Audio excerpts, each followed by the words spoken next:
ꯇꯤꯟꯒ ꯇꯥꯔꯦ ꯆꯥꯗ꯭ꯔꯤꯉꯩꯗ ꯆꯥꯕꯗ ꯚꯥꯔꯇꯤ ꯃꯥꯟꯒꯁꯨ ꯐꯔꯦ ꯃꯣꯏ ꯃꯟꯅ ꯏꯀꯥꯏ ꯊꯕꯤꯒ ꯆꯅꯥꯒ ꯉꯧꯗ ꯏꯀꯥꯏ ꯊꯕꯤ ꯀꯣꯕꯤ ꯑꯗꯣ ꯃꯌꯥꯝ ꯅꯨꯄꯥ ꯃꯤ ꯊꯣꯡꯕꯁꯦꯀꯣ ꯑꯩ ꯅꯝꯕ ꯁꯪꯗ꯭ꯔꯦ ꯚꯤꯗꯤꯑꯣꯁꯦ ꯑꯗꯨꯅ ꯊꯥꯡꯗꯔ ꯃꯇꯨꯡꯗ ꯑꯣꯏꯅ ꯅꯝꯃꯛꯑꯦ ꯏꯀꯥꯏ ꯊꯕꯤꯒ ꯆꯅꯥꯒ ꯉꯧꯗ ꯏꯀꯥꯏ ꯊꯕꯤ ꯀꯣꯕꯤ ꯈꯥꯃꯦꯟ ꯆꯅꯥꯒ ꯉꯧꯗꯣꯏꯅꯦꯕꯀꯣ ꯆꯅꯥꯗꯤ ꯍꯥꯞꯇ꯭ꯔꯤ ꯆꯅꯥ ꯍꯥꯞꯆꯤꯜꯂꯛꯑꯦꯕ ꯍꯧꯖꯤꯛꯀꯣ ꯃꯌꯥꯝ ꯑꯗꯨꯝ ꯉꯧꯔꯤ ꯌꯥꯝ ꯍꯥꯞꯆꯤꯜꯂꯁꯨ ꯍꯥꯎꯇꯦꯕꯀꯣ ꯑꯉꯧꯕꯗ ꯑꯩꯗꯨꯗꯅ ꯌꯥꯝ ꯍꯥꯞꯇꯦ Hi everyone, welcome back to my channel. Ngasigi mubang sidi paniron ba malejare kumsigi ahan mane aba paniron ma cha doise sigana lupa mi thongba ma lejare ikai thabi ga chana ga khamen ga kobi ga ngoba ma lejare sigana kotna ikai thabi ma ton ani apar khara lejare ado ma ame hoji cha ba hojarage ado han ba gi hinjang sidi paniron ba dagi hana cha jarage no khai gi gemta mayang ba hapagi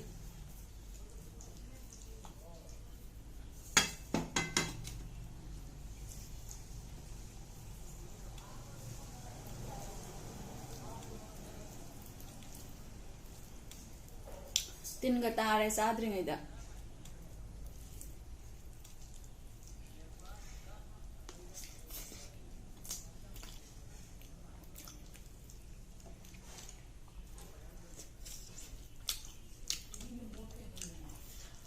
ꯃꯣꯔꯣꯛꯇꯤ ꯃꯩ ꯆꯠꯅ ꯂꯩꯔꯝꯃꯦ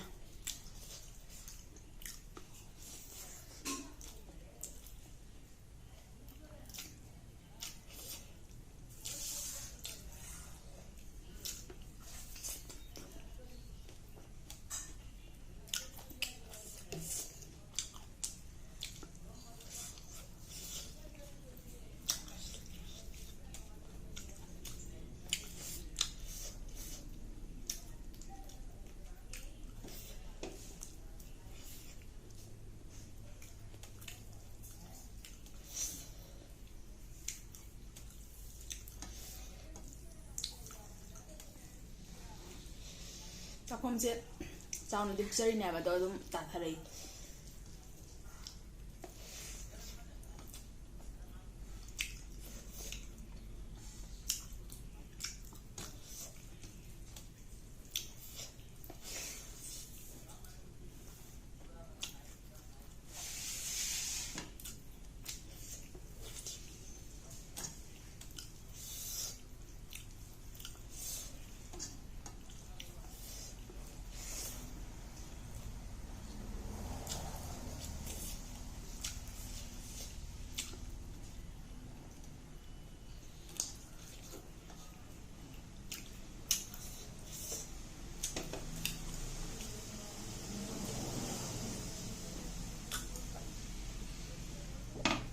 ꯂꯤꯁꯥꯒ ꯄꯥꯡꯒ ꯊꯣꯡꯕ ꯆꯥꯔꯨꯕꯗꯒꯤ ꯑꯕꯀꯣ ꯑꯇꯣꯞꯄ ꯍꯤꯟꯖꯥꯡꯁꯤꯗꯤ ꯊꯨꯝ ꯊꯥꯛꯇꯕ ꯑꯗꯨꯃꯥꯏꯅ ꯇꯧꯈ꯭ꯔꯦ ꯀꯩꯝ ꯃꯍꯥꯎ ꯌꯥꯎꯗ꯭ꯔꯦ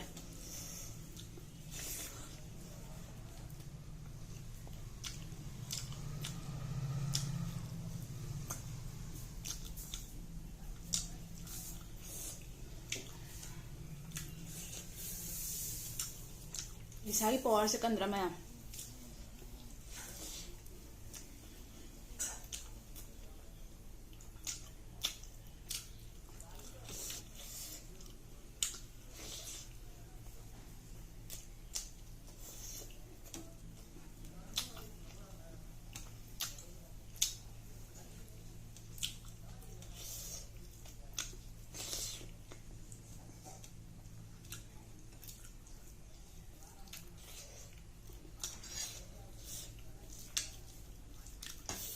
ꯄꯥꯅꯤꯔꯣꯝꯕꯗꯤ ꯐꯖꯅ ꯍꯥꯎꯋꯦ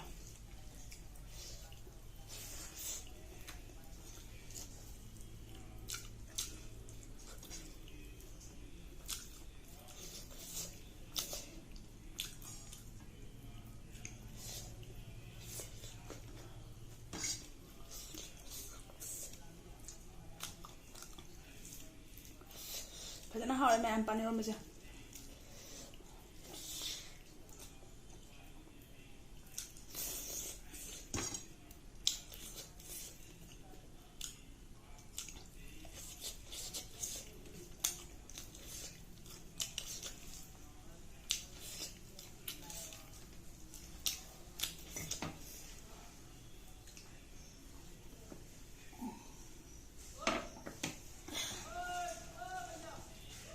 ma'am चाबसिदी मतमना फरिंगदा चाहौगदबनी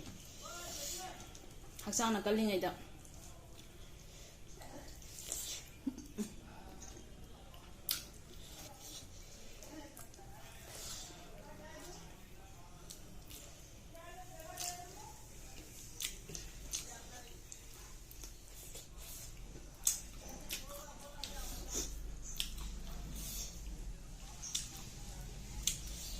mayang masih manam dagi ni lo thua tham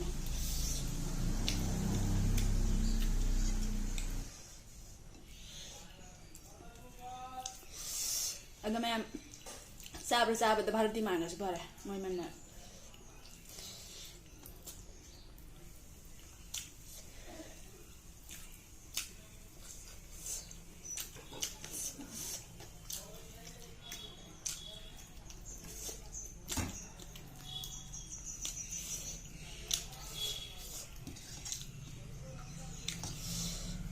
Rusidi shop sama jai dana ko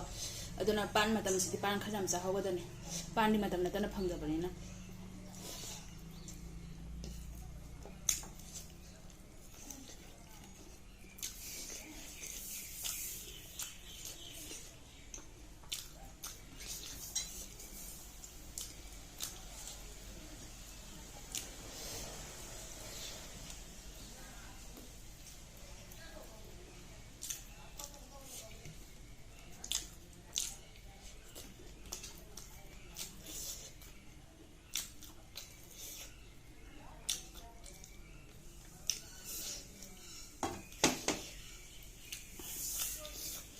pan mai pan thong ya khala mana ba mas pan sidi amu yo laga pan mi sida ma khamen sindi ga khamen ago to thong mana phara na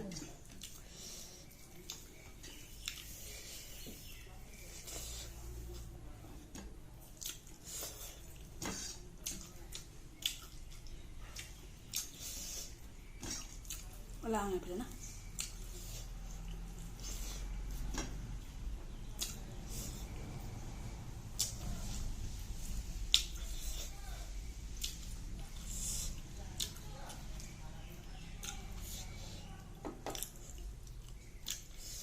pan bi thong mo ji jam thana ha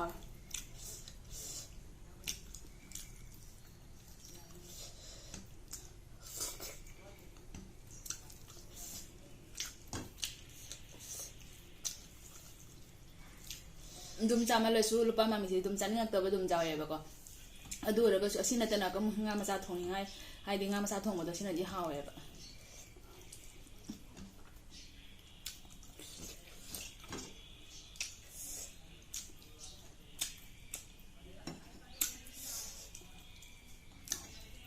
na hore pani ro maja hanjana dum hara ha manjana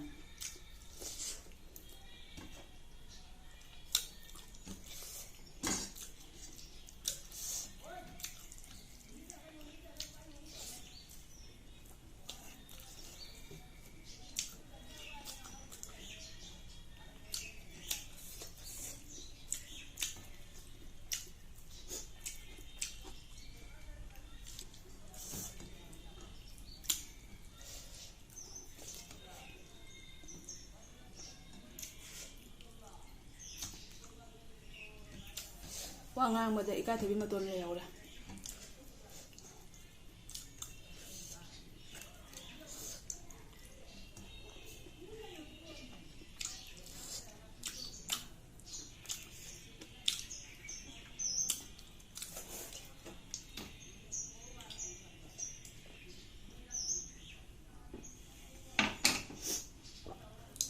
Ada मैं मतंग से video से स्वास्थ्य कलो संजरगे noun जेंग बेसिना अब तारागना subscribe तो समीरो मसी दी bye bye